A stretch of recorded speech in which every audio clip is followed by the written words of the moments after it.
The biggest lessons I've learned in my life are here. Through different topics, I'm going to inspire and motivate you to reach your success and your dreams. I'm so grateful that you're here on Journey to Success. So let's enjoy my next episode together.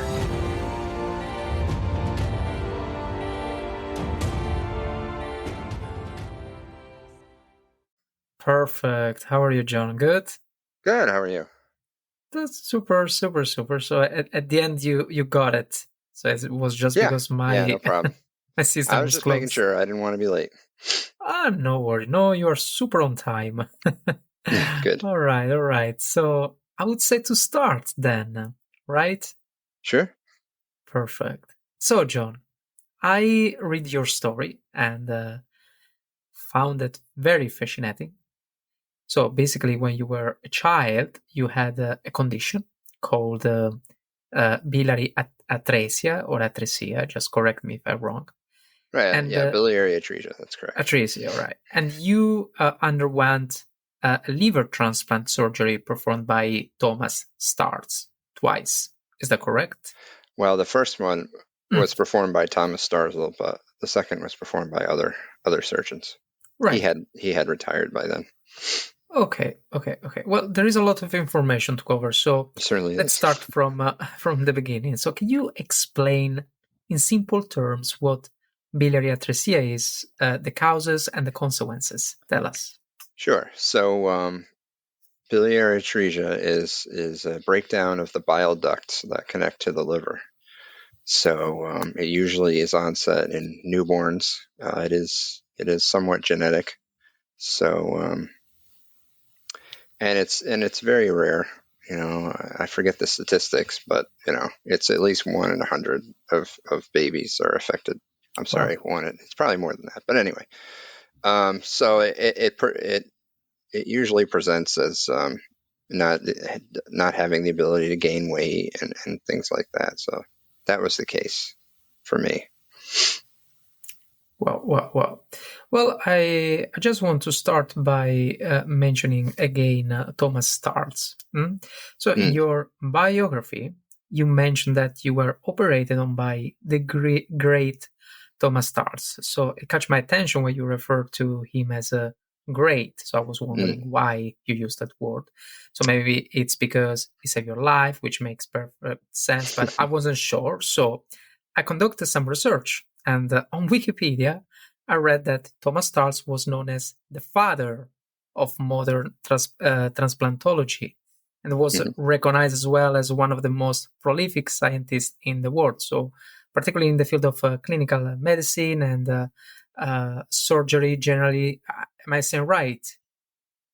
Yeah, absolutely. I mean, it's wow. I think it was truly an honor. And unfortunately, because he was a pioneer, he got a lot of criticism. So, the fact that he was able to power through that and build the amazing transplant program that they have there in Pittsburgh. And since then, the people, the other surgeons that worked with him have now started their own transplant programs. So he was truly an innovator and an inspiration. Yeah, because at the start it didn't work properly. He made some I wouldn't call mistakes, because in this case we're not talking about mistakes, but of course he had to experiment as well on the human being, and also the medicine at the time is not like is right now. That's right. So it was very brave. I mean, and absolutely. Wow, super. So I also read that before this type of surgery was often fatal, but now the survival rate is around 80%, and because of him as well. Absolutely, because of him and because of the anti-rejection drugs, which he either created himself or had a huge hand in developing. Wow. And how did you get on the list to receive a transplant from this doctor? I'm truly curious. Well, at that time, there was no universal, there was no countrywide list. There was no UNOS. So every hospital kept their own list. And fortunately, my pediatric liver doctor, Dr. Jeffrey Himes, he had a great relationship with the team in Pittsburgh. So he was able to kind of get me in without, any physicals or any prerequisites that had to be handled. They trusted him enough to do that without having to fly to Pittsburgh for that. So I was very fortunate to have the doctor that I did. Wow. And tell me more about the. I think you studied a bit as well about the transplant and how work the liver transplant, I guess, or not, or just maybe you were how can I say? I don't think it was your case, but maybe you were just happy you were alive and then you forgot all the situation, or just you went through and you made just some study and you I don't know. I'm just wondering if you study a little bit, like to understand better how works the liver transplant, since you had it twice. um, Obviously, it's very technical. I haven't Yeah. studied too Oh, no deeply. study. Of course, no study in a medical way, but Right, right. in a no, of course, no, John. But I mean, I would be if I had your same issue. I would be very curious, to Sure. understand better. Also by information, Wikipedia, computer, and community. I think was also your case or not? Well, certainly as I got older, I learned Huh. more and more about, how the enzyme levels work, and how they get that from my blood work, and generally how the liver works. I was actually fortunate enough after my second transplant to be able to see the liver that they took out. So that was Oh pretty amazing, wow! just to see what a liver should not look like. And then they actually compare. They gave me a healthy liver to compare it to, and it was pretty staggering, the two. You are saying that you watched all the operation? No, no. What happened No, was I had being a I would pass teenager. out anyway. Just Yeah, yeah. No, I was asleep. I didn't watch anything. But being a teenager, I thought it would be cool if I could see the liver yeah. that they took out. So I asked them, ahead of time, and I didn't really think they were actually going to do it. But sure enough, they walked me down to it was some kind of a lab or something, and there on the table was my old liver and an example of a healthy liver. So, I got to see what it looked like, what was in my body and what made me so, sick. I think was a big difference between Oh my gosh. Yeah, the only way I can explain it is a healthy liver looks kind of like a dark red, piece of, yeah. meat that would be packaged up, and my liver was way bigger and it had scar tissue. I compared it in my book to an overcooked steak. So that's kind of what it looked like. It was kind of gray. It had areas of black, and it actually weighed about 8 pounds. So if you think about that, I was carrying around the Well, bowling ball let's say before I got transplanted. if you wouldn't have done this operation, right, the Mhm. second time, how many years you could live with it, like with your liver? That's a good question. I don't know that I was ever given a real estimate, but I was certainly a lot sicker than I thought I was. Um, I would come home and go to sleep, take a nap basically after school till dinner time. I was very irritable, which is accounted for by high ammonia levels. It's Yeah. when the liver isn't working properly; it gives off ammonia. And just generally, I was very skinny, so I couldn't really say, but it was a pretty imminent need for me to get one. Well, I think the second time, how was your feeling? Like, because okay, the first time you were a baby, and of course Right. you couldn't remember, you can't remember anything. But I think the second time you were 15 years old, so I guess Hmm. you were afraid this time, or not, or maybe you just trust the process. No, I was very nervous about it. Of course. I got on the list October of my junior year in high school, and they called me right after, later in Oh, the month after I finished my junior year. So, being in high school is stressful enough, and then have to think about that. I had to carry around a beeper, so I knew that could go off at any time. Wow. So yeah, it was definitely stressful. It was kind of something a hypothetical, it felt like. And then, when we get the call, then everything kind of hit me that it was so real. But the recovery time was way faster the second time. I think I was in Pittsburgh for 2 weeks, 2.5 weeks. And then I got home and I attended band practice like, I don't know, about a month later. So, I was pretty Mhm. good to go, and I gained the weight that I was supposed to, and I was stronger and healthier, and I felt pretty good. Oh my God. It's so beautiful. But what did they do at the second transplant? Like the first time, maybe like it's just a process, or maybe the first time it didn't work properly. Well, yeah, So, yeah.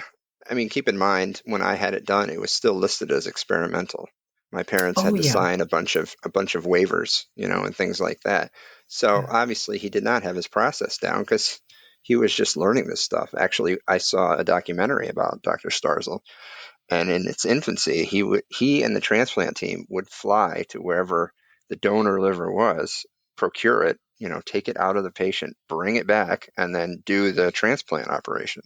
So, there Wow. are many places where things could go wrong, and Of course. thankfully with me, it didn't. But the recovery time was long because they had to get the right medicine levels and things like that.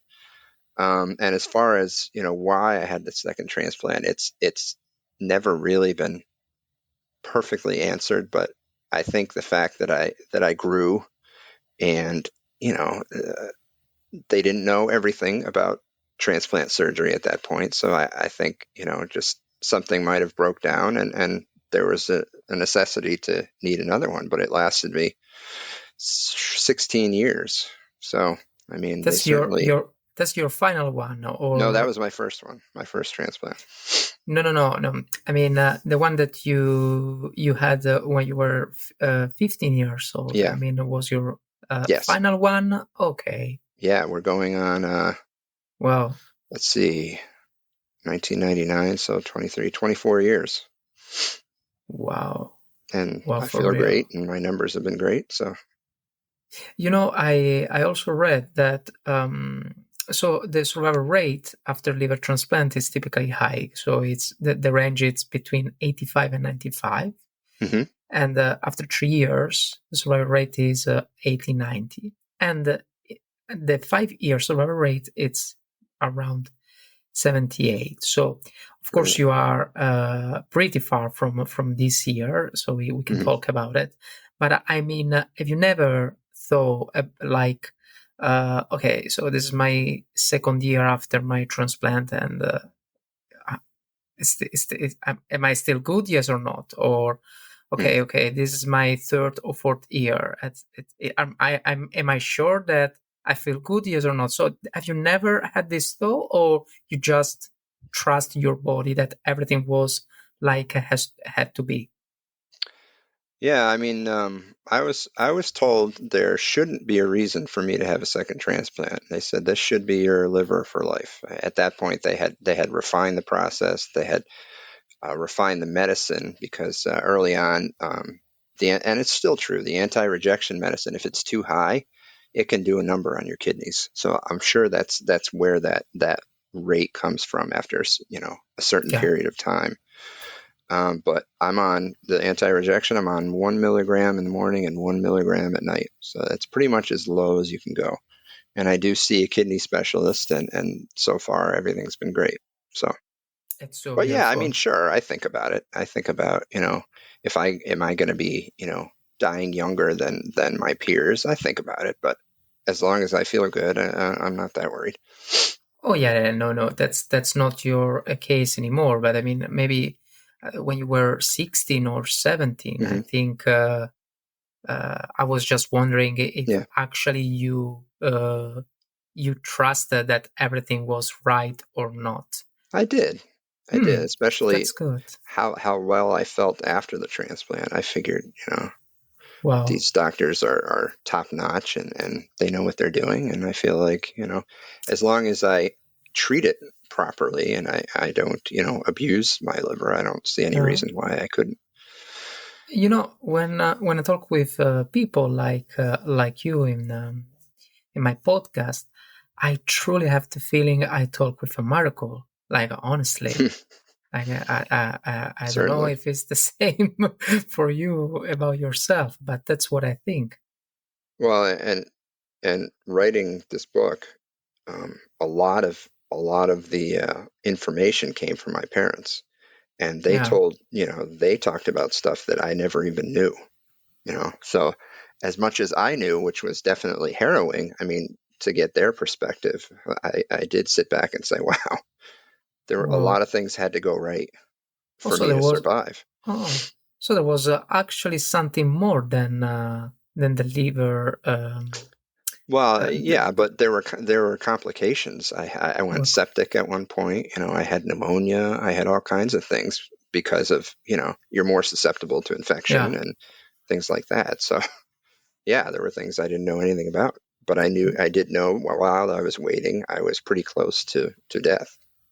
Yeah, I cannot imagine how your father, your mother, Hmm. how much worry they were about all this Hmm. situation. I And there think was was no pretty social intense. media, there were no support groups or anything like that, so they were facing My it pretty much God. on their own. Yeah, yeah.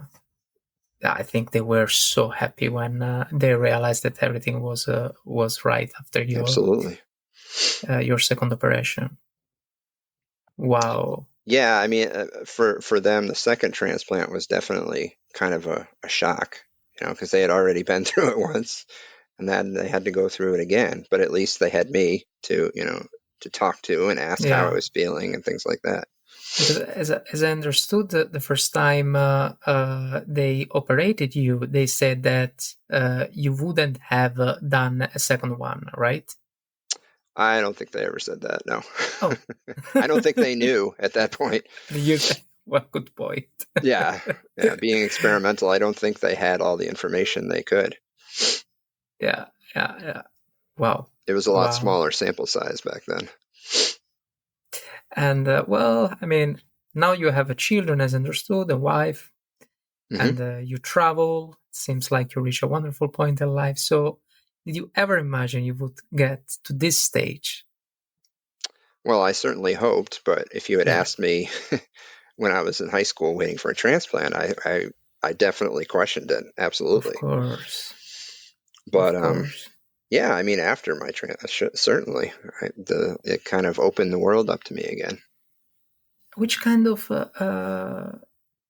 which kind of teenager you were considering this problem? Like you were more problematic, or you were just crying or desperate about what was happening in your life? I'm telling you this because I don't know if I think about myself. I mean, I think I would just react in denying, Mm. what could happen to me, and but how was your reaction actually? Yeah, I mean, prior to the transplant, I was a lot sicker than I thought I was. I was hanging out with my friends. I was going to school. I was tired a lot. I mean, waking up in the morning was very difficult. Um, and I certainly questioned my morality. I was cranky. I wasn't the best friend or boyfriend to be around. Yeah, Um, so I certainly, I never had the woe is me kind of thing, but I certainly questioned my mortality and wondered if I'd make it much longer and things like that. So yeah, I certainly had that feeling. Um, even after my second transplant, years later, I was discouraged because I never really picked a major. I never really attached to a certain college or profession. So I was kind of going in there just trying to figure out who I was and what I was doing. And that was very discouraging because two people had to give up their lives for me to live. I mean, I don't yeah. discount the donor families at all, but at the same time, it's it's a struggle to come to terms with for some people, not everybody. Mm. Yeah. I understand. And what are you doing right now, John? So who are you now after all this experience that you had? Well, I'm a father of three. I'm a husband. I work in IT for actually the children's hospital that I was a patient for at one point. No way. So Also, it's really come full circle. And that was around the that's the time that I was destiny. writing the book. So it was very, it was very That's neat. unbelievable. And I told you about the liver doctor that I had when I was, a baby. He's still there. He's still working. So I got to, to meet him Whoa. and touch base again. And that was really amazing. That's so. This is it's weird circle of life. Like Yeah, it's so it definitely unbelievable. is a testament to that. Yeah. I mean, and other than that, I like to say I'm fairly funny. Right. I'm very passionate about my family. That's one thing that I was brought up feeling is, I spend a lot of time with my family. Of Luckily, course. both sets of our parents are in town. Yeah. Of course. So we Of see course. them a I mean, lot, and they're able to be with our kids, and it's. I think actually this kind of experience. Maybe I'm just assuming, but it teaches you to appreciate more the life. Absolutely. Wow. And what advice would you give to people in a similar situation? Well, I mean, nowadays you can reach out, you can join support groups, which I have, and you can find people that are like you and going through similar situations. But one thing we always did is we found humor in every situation, and we could laugh about it, even though, I was in the hospital for a week and I was in pain and, things like that. But we always found little silly things to be able to laugh about. So I certainly think that is something that you Lovely. can do to try and make it through, and also to think positively. Lovely. Take it one day at a time, Yeah. and It's actually good advice, honestly. Simple and good at the same time. I think that would apply to anybody, not just people waiting for transplant. John, has been very amazing. I really appreciate you're here. I love the interview, honestly. Before we conclude, is there anything else that would you like to add? Tell me. Well, I have to promote my book. It's then do it. It's Liver, My Journey of Transplant Survival. Right. I do have a website, and I've wrote some blog entries. That's johnstransplantjourney.com. And the book's available in paperback or hardcover on Amazon, Barnes & Noble. You can get it as an ebook on Apple Books. And yeah. Good. I'm gonna drop also on the description. No worries. Great. Thank you so much, John, and see you soon. See you around. All right. Thank you very much. Thank you. Bye, John. Bye. Here we are. Congratulations. You just finished my entire episode. So, the only thing I ask is to take a moment to give Journey to Success a rating. By the way, thank you so much for being here on Journey to Success. I'm very grateful. Thank you, and see you next time.